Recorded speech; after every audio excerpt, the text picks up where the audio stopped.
Baik, perkenalkan nama saya Kurnia Boyong dengan NIM 206111115. Pada video kali ini saya akan menjelaskan tentang materi algoritma perseptron neural network. Di sini saya akan jelaskan bagaimana algoritma perseptron neural network memisahkan dua kelompok data di atas.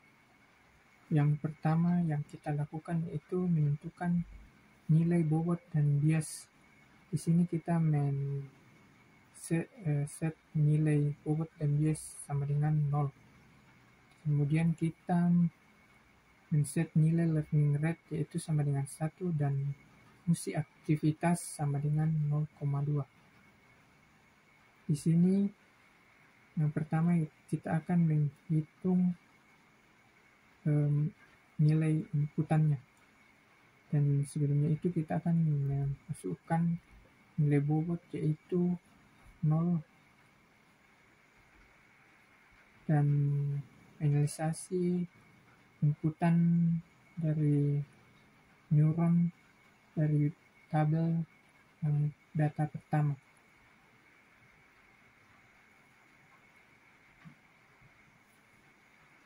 Kemudian di sini kita menggunakan rumus yaitu sama dengan Yin B sigma ditambah XI tambah WI, di mana B adalah bias dan XI adalah data inputan dan W adalah bobot,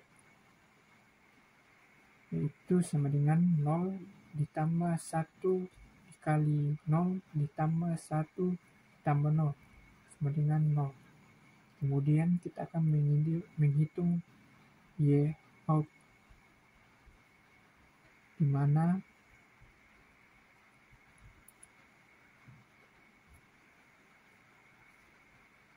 Y out akan bernilai 1 jika Y in lebih dari 0,2 dan bernilai 0 jika Y in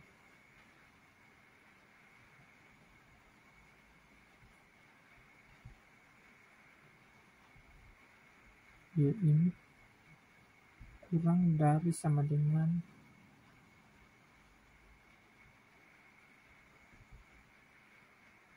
0,2 dan bernilai min 1 jika Y in kurang dari 0,2.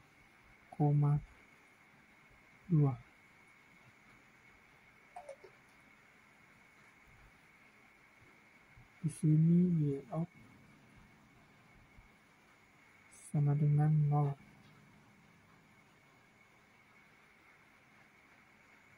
Karena Y out adalah 0, berarti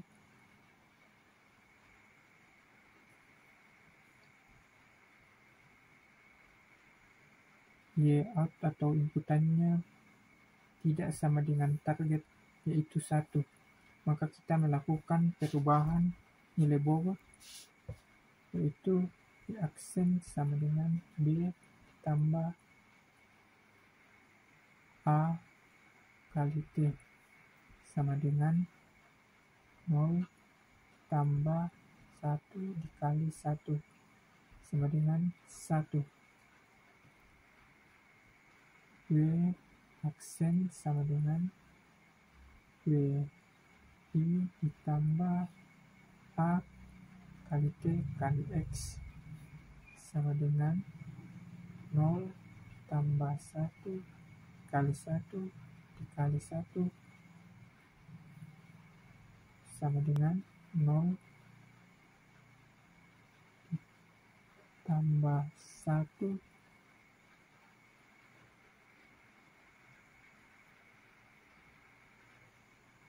dikali 1 sama dengan 1.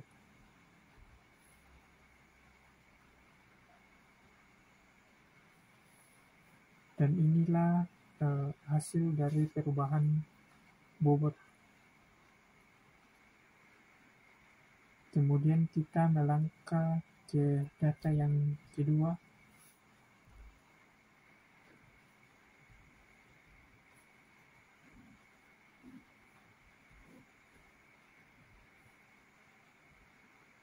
kita masukkan nilai bobot yang ada di atas sini, 0, yaitu 1, 1, 1, dan masukkan nilai pada tabel di atas, 1, 1, 0. Kemudian kita hitung inputannya, sama dengan 1 ditambah 1 dikali 1 ditambah 0 kali 1 sama dengan 2. Kemudian kita menghitung output di out, karena di sini ada 2 berarti nilainya adalah 1 karena nilai Y-in lebih besar dari 1.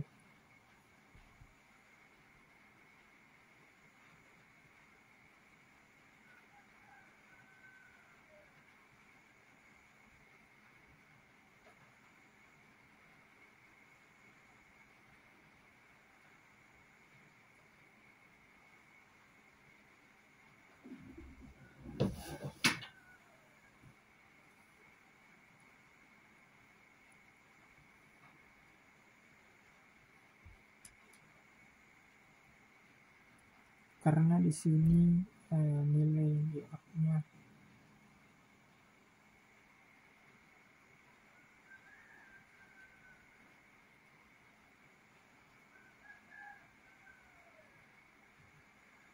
di sini nilai Y-nya sama dengan 1 karena nilai Y-nya lebih besar dari 0,2. Dan di sini nilai out-nya 1, maka kita melakukan perubahan bobot karena nilainya tidak sama dengan target, yaitu -1.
Ini adalah nilai bobot yang baru.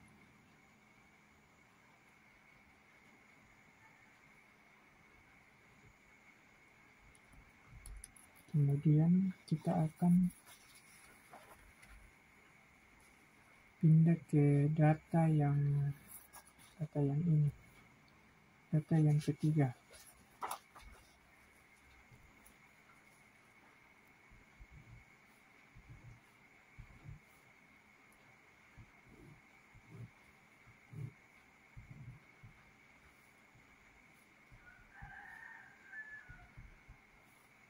Kita masukkan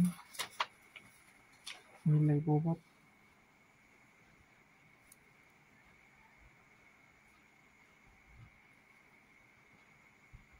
kemudian kita masukkan nilai pada data yang ketiga.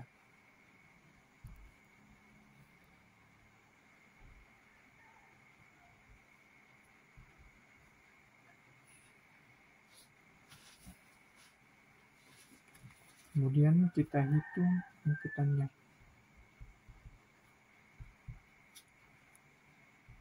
0, 0, 0, 1 kali 1 sama 1. Kemudian layoutnya sama dengan, karena nilai y-nya di sini 1, maka nilai outputannya sama dengan 1.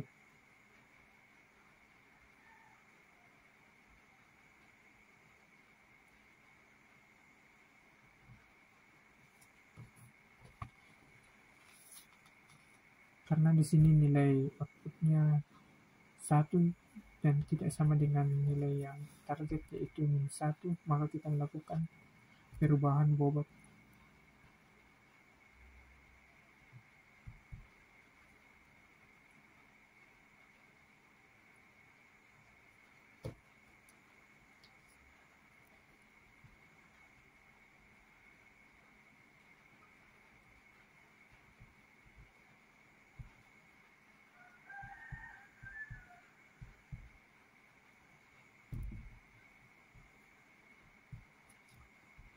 Ditambah 1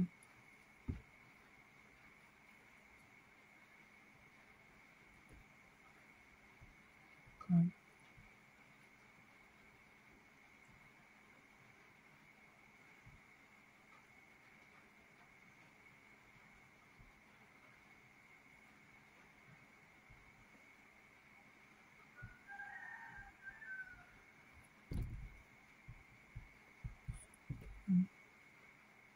ditambah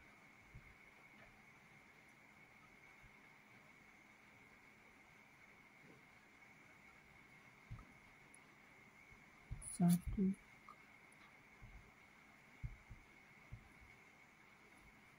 dan ini adalah nilai bobot yang baru.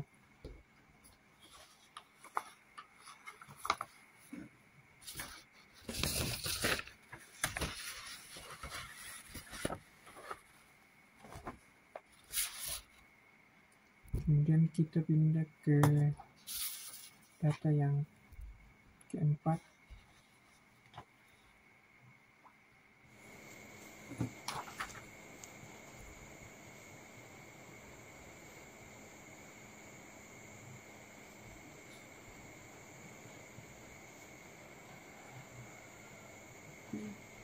Satu.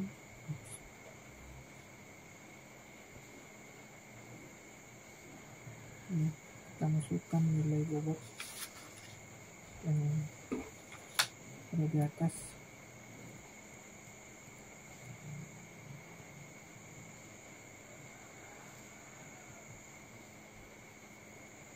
Kemudian kita masukkan data yang terakhir ke data yang keempat. 1, 2, kita hitung nilai inputannya.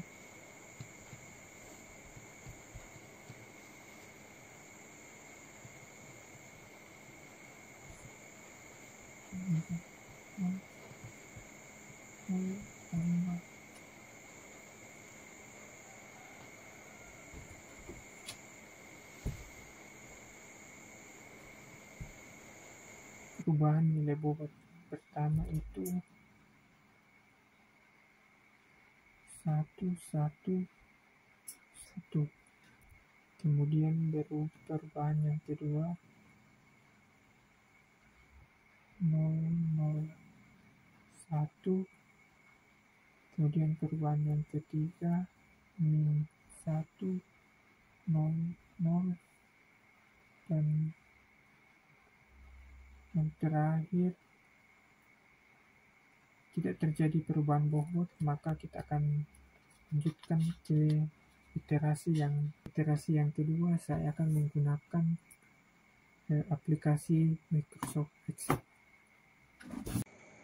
Baik, saya akan melanjutkan perhitungan ke iterasi yang kedua, di mana pada iterasi yang kedua nilai Y-out belum sama dengan target, maka kita lanjutkan ke iterasi yang ketiga, dan begitu pula pada iterasi ketiga nilai Y-out belum sama dengan target, sehingga kita melanjutkan ke iterasi yang keempat, dan iterasi keempat juga belum sesuai dengan target, dan kemudian dilanjutkan iterasi kelima, keenam, dan iterasi ketujuh, 8, 9, dan barulah pada iterasi yang ke-10 nilai Y out atau fungsi aktivasi sama dengan nilai target pada data,